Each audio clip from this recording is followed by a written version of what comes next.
Yeah, no doubt. I want to remind everyone to download, rate, and subscribe to the 415ers podcast coming at you 3 times a week, Monday, Wednesday, and Friday. Last week was the bye week. This week we got some football to talk about, so we got a couple of great episodes coming up on Wednesday, as well as our preview episode on Friday before the Chargers and the 49ers take on each other on Sunday Night Football at Levi's Stadium, 5:20 kick on Sunday. Let's get to the big game of the weekend, and the one that I thought was going to be the best and turned out to be pretty spectacular. And that was the Rams and the Buccaneers at Raymond James Stadium in Tampa, Florida. And all right, I'm going to just say it right now, Mark. This is the type of game and a victory for the Tampa Bay Buccaneers, who ended up winning 16-13 in that game.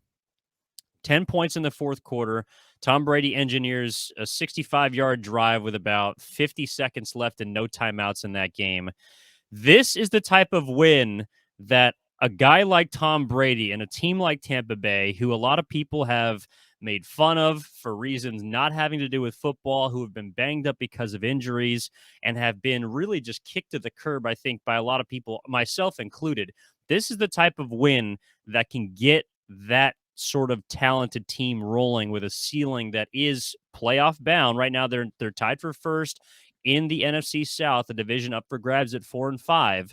That is a type of win that, even though the Rams are what they are, and neither of us, I think, expect them to make the playoffs at this point, that's the type of come from behind win that can spur a dangerous team in the NFC that has very few dangerous teams at this point. Even the Eagles are relatively unproven despite having an unbeaten record. I know the 49ers we've talked about have been sort of constructed for the postseason, but they currently stand at 500.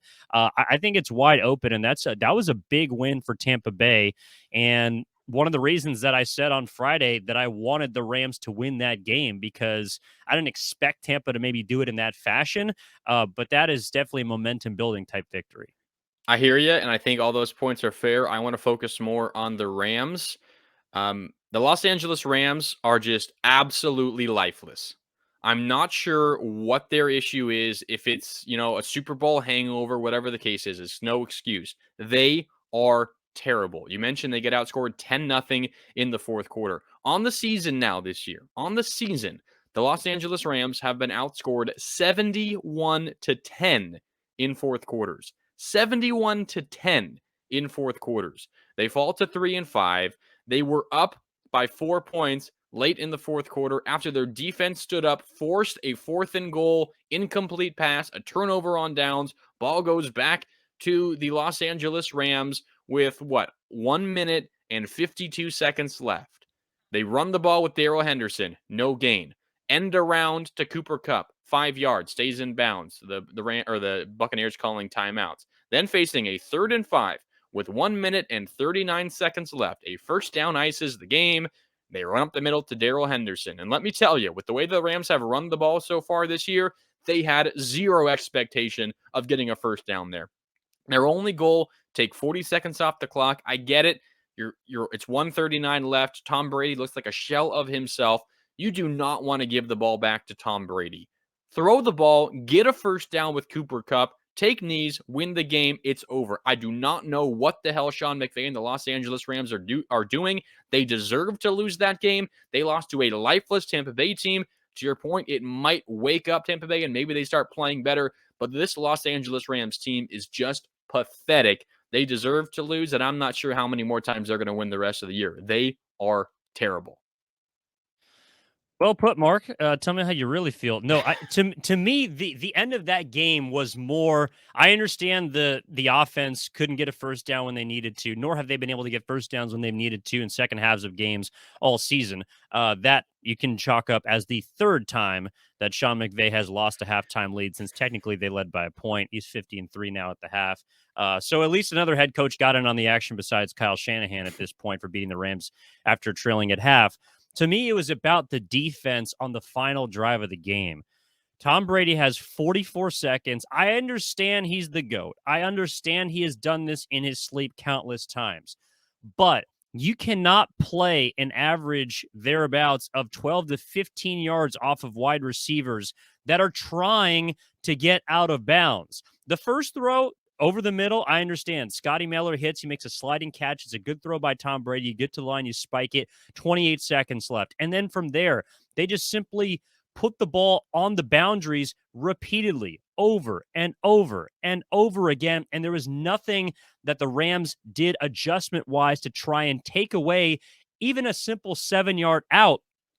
Tom Brady dumping it off. Leonard Fournette gets out of bounds. Darion Kendrick, can we play up, please? Scotty Miller, 14-yard out route, 3rd and 6 with 24 seconds left. Kendrick, can you please press a guy once in your life? 19 seconds left. 7-yard out again to Scott Miller. They just ran the same play about 4 different times, and then including a defensive pass interference in the end zone with 16 seconds left, puts Brady at the 1-yard line.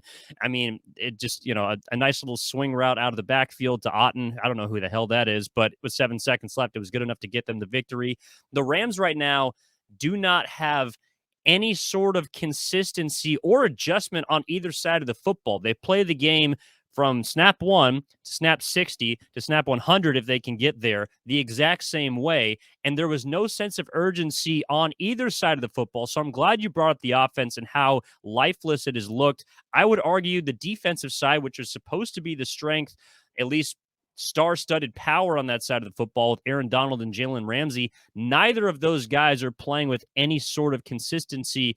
And I might go as far as to say that Aaron Donald, though he still is one of the best defensive linemen in football, looks like a guy that mailed in his retirement papers at the end of last season because he is not playing at the exact same level that we've seen him in years prior. That doesn't mean he's not great. That doesn't mean he's not going to return to all-pro status, but it does mean right now he is playing, like you mentioned, with a Super Bowl hangover and a guy who said, I might think about hanging my cleats up because I've achieved the ultimate goal. And right now, the Rams are just basically running off of fumes. I understand your point. I'm not sure I totally agree with it. I mean, this was a Rams defense that kept Tampa to 6 points through 3 quarters, and it was just incredibly difficult for Tampa to do anything on offense until that last drive. I understand, you just can't give up a touchdown. You have to play defense for 44 seconds, and you're unable to do it. They go 60 yards on 6 plays in 35 seconds without a timeout, and they win just before, the clock hits 0. I get it. It's a bad drive defensively, but this one for me is so much more on the offense than it is the defense. Watching that game, I thought Aaron Donald was fantastic, but he didn't have much of an impact on that last drive. A big part is because Tom Brady's throwing the ball really quickly after taking those snaps because he has to, because there's no time left. The defense hasn't been as good as it has been in the past. I'll give you that for the Rams. But this one for me, so much more on the offense and their inability to do anything. I know Tampa has a pretty good defense, but they're also injured. They don't have, their full complement of defenders out there either. They have Tampa a Bay really also does not have a full complement of offensive linemen. They have also, a few weeks ago, put up 3 points against the Carolina Panthers. They also scored 1 touchdown against the Pittsburgh Steelers, who stunk. Like they are not an offense that has generated a high amount of points in recent weeks. So yes, I understand that the Rams held them to 2 field goals in the first half, but this wasn't exactly a Buccaneers group that's lighting up the scoreboard like they did when they won the Super Bowl 2 years ago. Yeah, no, I'm with you. I mean, bad performances, especially in the fourth quarter by both sides, offense and defense. But defense got enough stops throughout the course of the game to where it probably shouldn't have come down to that last drive. The offense is just anywhere capable of putting points on the board. That game would have been over much earlier, but it wasn't. It's why the Rams are a dumpster fire right now, and they do not have many picks to try to turn it around because they mortgaged their future for last season. It paid off for a Super Bowl. I think most, fans would take that exchange, but it just does not look good right now or for the future of the Rams. No, it does not. But it brings us to our next point of where the 49ers sort of fall in all of this among week 9 around the NFL. And I just kind of took a look at the power rankings this morning just to get an idea of where some of the experts see the 49ers right now. On Yahoo Sports and their power rankings, they have the 49ers at 8th right now in the league. NBC Sports also has them at 8. And then Pro Football Network has them at 11. So around a top 10 team, which I think is pretty fair. But it's also interesting considering they're the only 4-win team in that midst. There are multiple 5-win teams, maybe even a 6-win team in some of these power rankings that are above the 49ers at this point, specifically looking at Miami and the Dolphins, who kind of just eked out a victory against Chicago on an impressive Justin Fields performance this weekend at Soldier Stadium. But I don't know, Mark. I mean, I think that top 10-ish is pretty fair for this team. I do think most of the experts or analysts are projecting the Niners in the top 10 because of where they see them in the future now with Christian McCaffrey and how they looked against the Rams, rather than how they looked their first 7 weeks. It seems to be more about the ceiling to me than what the Niners are currently. Yeah, I agree. And power rankings are always kind of that balancing act between, are you crediting performance up to this point, or are you looking ahead and thinking what a team might be? And I think it's probably a mix of both. And I think, to be fair to some other teams who are performing, who have performed better, a team like the New York Giants or the Dallas Cowboys or the New York Jets, teams like that who are maybe somewhat surprising at this point of the season, they have done more and they deserve potentially to be ranked higher than the 49ers at this moment. But if you are maybe picking for, the rest of the season moving ahead, most people would probably say the 49ers. Like, if those teams were to meet in a few weeks or potentially in a postseason, I think the Niners would probably be favorites, assuming, relative health of both teams.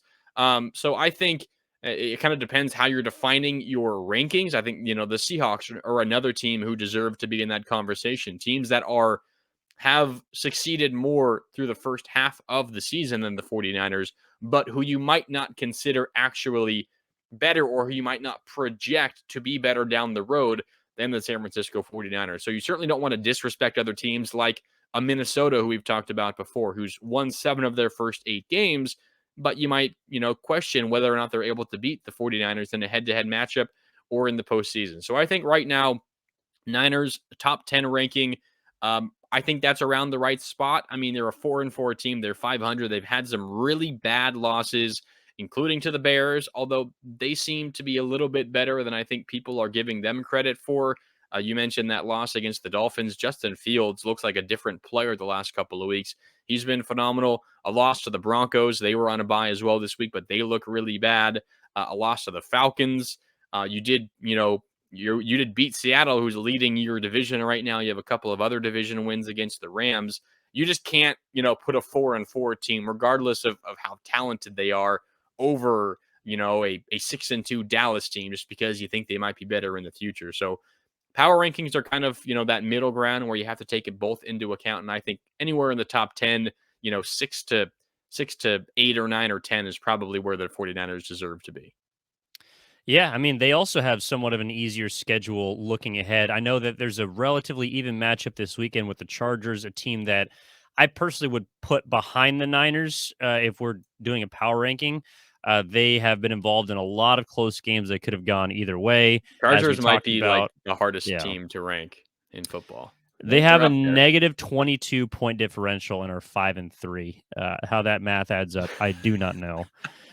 But they will get a good look at them this weekend. The Niners will on Sunday Night Football. Also, the second Seattle game is certainly not looking like a cakewalk. Maybe that Week 14 matchup at home with Tampa Bay is not. And then, of course, that is followed or preceded by, I should say, a Mike McDaniel, Kyle Shanahan reunion on December 4th in Week 14 at home against Miami. That game is not looking like a cakewalk as well. So it is kind of interesting how, depending on what plays out the rest of this year, we're going to look back at some of those losses or wins, like you mentioned with Seattle in week 2. I mean, even though at the time the expectations for us weren't high of the Seahawks, now looking back on it, that's a quality victory. I mean, you didn't allow an offensive touchdown to a team that's currently 6-3. So I know they're different now and have found more of an identity, but I think that is a pretty interesting way to look at the schedule.